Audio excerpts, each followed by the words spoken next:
हमारा next topic है type conversion. Type conversion most important है पाइथन के साथ वर्क करने के लिए। ऐसा क्यों? जब भी हम यूज़र से कोई वैल्यू लेते हैं वो हमेशा एक पर्टिकुलर टाइप में आती है, दैट इज स्ट्रिंग। आप जब भी यूज़र के साथ डील करेंगे, यूज़र वैल्यूज़ के साथ डील करेंगे, वो हमेशा स्ट्रिंग टाइप में आएगी।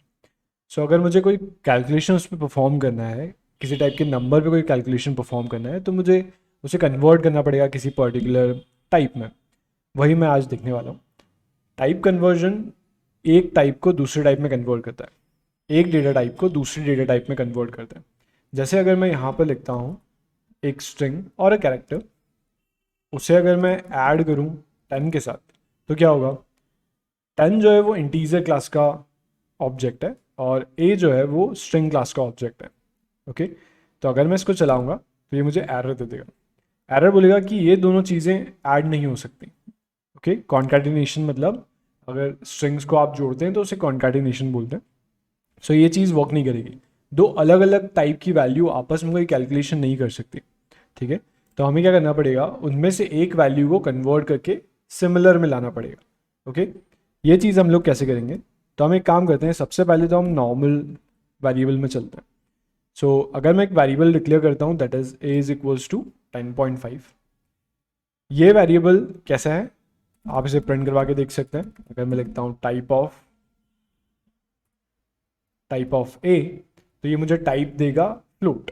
ओके, अगर आप इसे किसी दूसरे वेरिएबल में रखते हैं, फॉर एग्जांपल अगर मैं इसको कन्वर्ट करना चाहता हूँ किसी दूसरे वेरिएबल में या किसी दूसरे टाइप में, तो हम लोग क्या कर सकते हैं? मैं अभी फिलहाल इसे इंटीजर में कन्वर्ट करना चाह रहा हूँ, तो उसके लिए हमारे पास डायरेक्ट फंक्शन है इंट।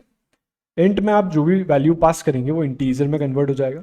और जब आप उसको प्रिंट करवाएंगे, जैसे मैं आप बी को प्रिंट करवा रहा हूँ और मैं यहाँ पर टाइप भी चेक करता हूँ कि इस बी का क्या टाइप है, वैसे ही हम लोग इस ए को यहाँ पर प्रिंट करवाएंगे और चेक भी करेंगे कि ए का क्या टाइप है। ठीक है, सो ए जब प्रिंट होगा तो 10.5 प्रिंट करेगा और उसका टाइप अगर आप चेक करते हैं तो वो फ्लोट बताएगा। वैसे ही जब आप उसे इंटीजर में कन्वर्ट करके किसी वेरिएबल में रखेंगे तो सेम चीज़ होगी, पर टाइप जो होगा उस वेरिएबल का वो बदल चुका होगा। चला के देखते हैं ऐसे। ये मुझे बता रहा है क्लास फ्लोट और ये मुझे बता रहा है क्लास इंट। यहाँ पे क्लास वर्ड क्यों आया है? तो ये क्लास की वजह से आया है। पाइथन का डिज़ाइन पैटर्न ऑब्जेक्ट ओरिएंटेशन पे वर्क करता है। ओके, सो डिज़ाइन पैटर्न बहुत सारे होते हैं, जैसे उसे प्रोग्रामिंग पैराडिग्म भी बोलते हैं।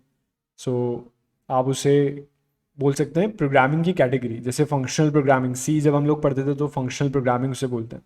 Procedural programming, interpreted programming, object oriented programming, ऐसे बहुत सारे टाइप्स होते हैं प्रोग्रामिंग के। ठीक है, सो पाइथन जो है वो पूरी तरह से ऑब्जेक्ट ओरिएंटेड लैंग्वेज है। उस वजह से ये यहाँ पर क्लास मेंशन कर रहा है। इसको हम ऑब्जेक्ट ओरिएंटेशन में डिटेल में देखेंगे कि इसका मतलब क्या है, पर अभी फोकस करने के लिए हम लोग सिर्फ ये पार्ट देखेंगे। Okay, that is float. पहले ए की वैल्यू फ्लोट थी, बाद में उसे कन्वर्ट करके हमने इंटीजर में ट्रांसफॉर्म कर दिया। ओके, चलिए कुछ और वेरिएबल लेके देखते हैं और चेक करते हैं कि क्या हमारे पास कोई दूसरे टाइप के भी डेटा टाइप्स हैं जिसको हम कन्वर्ट कर सकते हैं। जैसे अगर मैं डबल कोट्स में यहाँ पर 10 लिखता हूँ, तो 10 जो है वो क्या है? एक इंटीजर है, पर अगर वो डबल कोट्स में लिखा हुआ है दैट मीन्स वो क्या रहेगा? वो एक स्ट्रिंग रहेगा। तो अगर आप इसका टाइप चेक करना चाहते हैं तो टाइप इसका क्या होने वाला है? स्ट्रिंग होने वाला है। लेकिन अगर आप इसको कन्वर्ट करना चाहते हैं तो फॉर एग्जाम्पल मैं इसको किसी दूसरे वेरिएबल में रख लेता हूँ, लेट्स सपोज सी, और मुझे इसे कन्वर्ट करना है इंटीजर में, तो मैं इंट यूज़ करके इस ए को इसमें पास कर दूंगा। ठीक है, अगर आप सी की वैल्यू प्रिंट करवाएंगे और आप प्रिंट करवाते हैं सी का टाइप, तो क्या आने वाला है?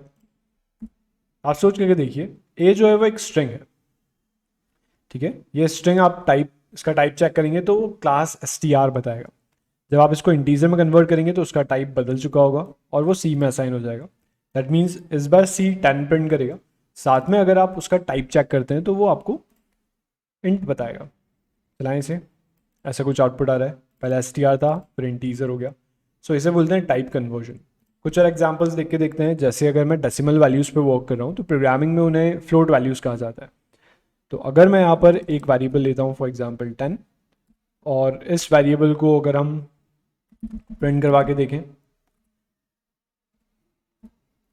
ठीक है, और मैं इसे कन्वर्ट करना चाहता हूँ, या इसको डबल कोट्स में हम लोग यूज़ करते हैं 10.65।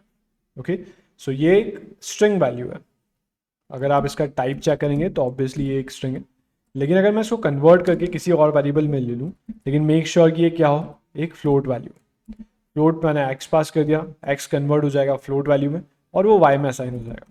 ठीक है, सो अगर मैं यहाँ पर वाई की वैल्यू प्रिंट करता हूँ तो ये मुझे क्या आउटपुट देगा, ऑब्वियसली 10.5, लेकिन मुझे टाइप भी चेक करना है कि टाइप चेंज हुआ है कि नहीं। सो अगर मैं इसको रन करता हूँ तो ये मुझे क्या आउटपुट देने वाला है, पहले स्ट्रिंग था, अब str हो गया, अब फ्लोट हो गया। करेक्ट।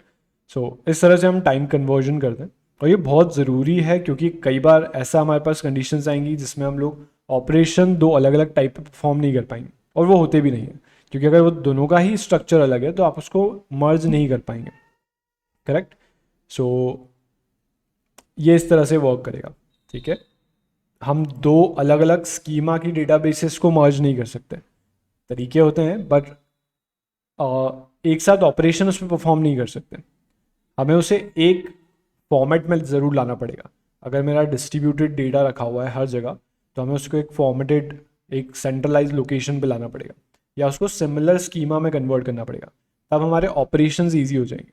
वैसे ही यहाँ पर अगर एक स्ट्रिंग एक इंटीजर है तो वो परफॉर्म नहीं करेगा ऑपरेशन, हमें दोनों में से किसी एक टाइप में दोनों को कन्वर्ट करना पड़ेगा, तो आप ये ऑपरेशन परफॉर्म कर सकते हैं। यहाँ पर एक और चीज़ है, अगर मैं यहाँ पर a is equals to Indore लिखता हूँ, या इंदौर की जगह मैं कैपिटल A लिखता हूँ फॉर एग्जांपल, अगर आप इस कैपिटल A का टाइप प्रिंट करेंगे तो str आएगा। लेकिन अगर आप इसको चेंज करने जाएंगे, फॉर एग्जांपल मैं चाहता हूँ कि ये इंटीजर में कन्वर्ट हो जाए, ये जो स्मॉल a है दैट इज कैपिटल A, वो एक इंटीजर में कन्वर्ट हो जाए, तो ये पॉसिबल नहीं है। क्यों नहीं है पॉसिबल? क्योंकि इंट जो होता है वो इंटीजर में कन्वर्ट कर देगा उस वैल्यू को, ए को आप इंटीजर में कैसे कन्वर्ट करेंगे? आपके दिमाग में एक सॉल्यूशन आ रहा होगा कि जितने भी कैरेक्टर्स होते हैं उनका एक आस्की कोड होता है, सो ये आस्की कोड कन्वर्जन अपने आप नहीं करेगा। ठीक है, सो आस्की कोड कन्वर्जन थोड़ा सा अलग रहता है, तो वो थोड़ा सा अलग वर्क करता है। सो आप ऐसा नहीं होगा कि कैपिटल ए को आपने 65 में कन्वर्ट कर दिया आस्की कोड के थ्रू और उसको इंटीजर में हम 65 बोल रहे हैं, ऐसा नहीं होगा, क्योंकि अगर एक कैरेक्टर की जगह 100 कैरेक्टर्स आ गए तो आप उसको कन्वर्ट नहीं कर पाएंगे और उसका कोई सेंस भी नहीं बनेगा। करेक्ट। सो इस वजह से हम लोग ये पार्ट वर्क नहीं करेगा, और सारे ऑपरेशन परफॉर्म भी नहीं होते, पर हाँ सारे कन्वर्जन्स होते भी नहीं है, जैसे एक ये नहीं हुआ, वैसे ही हमें जैसे नीड होगी उस हिसाब से हम इसको यूज़ करेंगे। सो दैट्स इट, ये टाइप कन्वर्जन होता है। बढ़ते हैं आगे।